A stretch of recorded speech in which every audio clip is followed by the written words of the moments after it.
अनुष्का, अगर आप भी भगवत कथा का कोई श्लोक सुनाकर हमें ये बता सके, समझा सके कि कैसे वो हमारे जीवन का एक सॉल्यूशन है।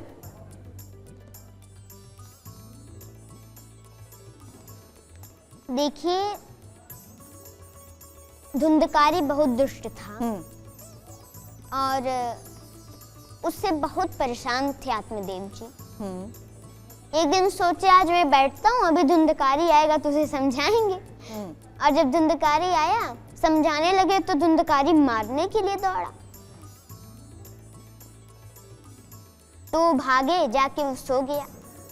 अब वो रो रहे थे, कहीं से गोकर्ण जी आए और देखे कि पिताजी रो रहे हैं, तो पूछे, पिताजी आप क्यों रो रहे हैं, क्या बात है, बताइए। तो उन्होंने बताया कि बेटा, धुंधकारी इतना दुष्ट है, परेशान कर दिया है। मैं घर में रहूं तो कैसे रहूं, घर को नरक बना दिया है, और मैं जंगल में जाऊं तो कैसे जाऊं, उतना वैराग्य नहीं है। तो क्या करें, तुम ही मेरा मार्गदर्शन करो पुत्र। तब गोकर्ण जी ने कहा कि देहेस्ति मांस रुधिरे अभिमतिं त्यजत्वं जायासुतादिषु सदा ममतां विमुञ्च पश्यामि संजगदिदं क्षणभङ्गनिष्ठं वैराग्यरागरसिको भवभक्तिनिष्ठ। हे पिताजी, ये शरीर, स्त्री, पुत्र, पौत्र, संसार कुछ अपना नहीं है। जिस शरीर पे हम लोग इतना घमंड करते हैं, मैं राजा, मैं मंत्री, मैं प्रधानमंत्री, मैं कथावाचक, मैं ये, मैं वो, ये शरीर भी अपना नहीं है। क्योंकि अगर अपना होता तो ये तो मर जाता। अच्छा आप ही बताइए, दुनिया में कौन मरना चाहता है? कोई मरना चाहता है?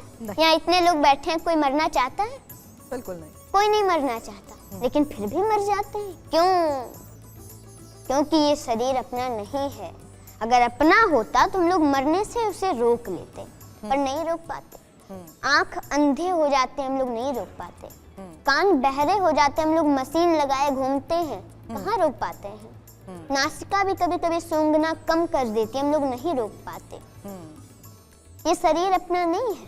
कभी एकांत में बैठ करके हम सोचें, मैं कौन हूँ, कहाँ से आया। मैं 1 मिनट के लिए आपको रोक रही हूँ, क्योंकि जिस तरीके से आप ये हमें समझा रहे हैं प्रोफेसर साहब, हमें लगता है कि जीवन में तमाम कठिनाइयों को जब हम नहीं झेल पाएंगे तो हम आध्यात्म की तरफ थोड़ा रुख करने की कोशिश करते हैं। इन्होंने कहा मैनुअल है, यही हमारे जीवन का सोल्यूशन है। ये बात कितनी आसानी से ये बता रहे हैं कि सब कुछ कितना इंटर रिलेटेड है, कितना कनेक्टेड है। वास्तव में अगर हम देखें तो जीवन का ये रहस्य है, और इस रहस्य को हमें जीवन जीने के लिए समझना पड़ेगा। हम कहीं कहीं छोड़ देते हैं कि चलो जी जीवन चल रहा है, जैसे ऐसे ही ऐसे हम आगे चले जाएंगे, लेकिन उस तरह जीवन नहीं चलता जब तक उसमें आध्यात्म का पुट नहीं लगता, जब तक उसको आध्यात्म से हम जोड़ते नहीं हैं, तब तक जीवन का जो आनंद है वह आनंद नहीं आ पाता।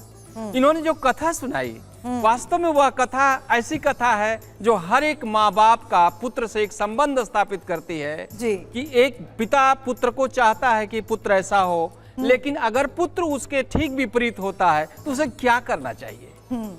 कितना अशांत हो जाता है व्यक्ति जब इस प्रकार की स्थिति हमारे परिवार, हमारे समाज, हमारे बीच में जो उपस्थित होती है, उसका सीधा सीधा सॉल्यूशन इन्होंने इस कथा में। जो संबंध की आप बात कर रहे हैं, कनेक्ट मुझे इनके साथ ऑडियंस का भी नजर आ रहा है, और मैं देख रही हूँ कैमरा भले ही आप पर हो, लेकिन ये पीछे से भी इनसे संवाद करना चाह रहे हैं। मुझे लगता है कुछ सवाल आपके हैं, बताइए क्या पूछना चाह रहे हैं आप। भगवत जी राधे राधे। राधे राधे। भगवत जी, जैसे कि कहानी है कि आज भी निधि वन में श्री कृष्ण जी और राधा जी रास रचाने आते हैं। इसको कुछ लोग एक जैसे कि कुछ लोग उसे अफवाह मानते हैं, कुछ लोग उसे सत्य मानते हैं। आपके मन में क्या चलता है? क्या वास्तव में श्री कृष्ण जी और राधा जी निधि वन में रास रचाने आते हैं? हाँ, मेरे मन में कुछ तो आता है, कुछ तो आता है। आप सबको पता है वो क्या आता है? क्या? कृष्ण भक्ति।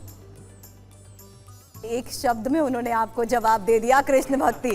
आपके पास भी मैं आऊंगी इसी सवाल का जवाब लेने के लिए। एक और सवाल ये पूछना चाहती हैं, बताइए। नमस्कार मैम, मेरा कृष्णा सिंह जी से सवाल है। हम लोग अभी जो हमारी जनरेशन है या जितने भी हैं, हम सबको पढ़ाई में या किसी भी चीज़ में ध्यान लगाने में बहुत दिक्कत आती है। ये सभी की है। आपने इतने श्लोक स्मरण कर रखे हैं, याद कर रखे हैं, उसका कुछ मतलब किसी एक श्लोक से या किसी बात से हमें समझाइए कि आप कैसे ध्यान करते हैं। आपके क्वेश्चन का मैं आंसर बताता हूँ कि आप बोल रहे कि कभी बाधा आती है आपको। समझिए कि कल परीक्षा है और परीक्षा में हमें टेंशन है कि हम कैसे पास होंगे क्या ना पास होंगे। हमें छोड़ देना है कि हम पास हो ना पास हो, भगवान के ऊपर छोड़ देना है। हमें सिर्फ परीक्षा देना है, जो भगवान चाहते हैं वही वो करेंगे। इसलिए भगवान की भक्ति करनी चाहिए। भगवान की भक्ति करनी चाहिए। मैं फिर से वही बात कह रही हूँ, हमें लगता है हमें स्ट्रेस है, हम टारगेट्स कंप्लीट नहीं कर पा रहे, हम फोकस ही नहीं कर पा रहे, और फोकस के साथ साथ डिप्रेशन तो एक ऐसा शब्द है जो इतना कॉमन हो चुका है। अब ये जिस तरीके से बातों को समझा रहे हैं, क्या वाकई सारे सॉल्यूशंस हमारे आसपास हैं, बस हम ही नहीं देख पा रहे? सारे सॉल्यूशन हमारे पास हैं, हर चीज़ का समाधान है। समस्या है तो समाधान भी है। लेकिन कभी कभी हम लोग समस्याओं को बहुत बड़ा कर देते हैं, जिसमें समाधान बड़ा गुप्त हो जाता है। अभी आपके चैनल पर बड़ी भावी पीढ़ी बैठी है, ये नौजवान है। बिल्कुल। अभी क्या होता है कि जो महत्व के विषय हम उनको गौण कर देते हैं, और जो महत्व के विषय नहीं हम उनको बहुत बड़ा कर कर कंधों पर लेकर घूमते हैं। हमारी भावी पीढ़ी को ये तय करना पड़ेगा क्या महत्व का है और क्या महत्व का नहीं है। एक मैं उत्तर देता हूं आपको। आज हमारी नौजवान पीढ़ी के हाथ में एंड्रॉयड फोन है, हाँ, और हमारी भावी पीढ़ी उसके बगैर नहीं रह सकती। यहाँ भी देखेगी, बाहर भी जाएगी, गाड़ी में जाएगी, रात को सोते 1:30-2 बज जाते, और कभी कभी मोबाइल चलाते चलाते वो हमारे ऊपर गिर जाता है और कमर के नीचे दबा मिलेगा। क्या देख रहे हैं? रील्स देख रहे हैं।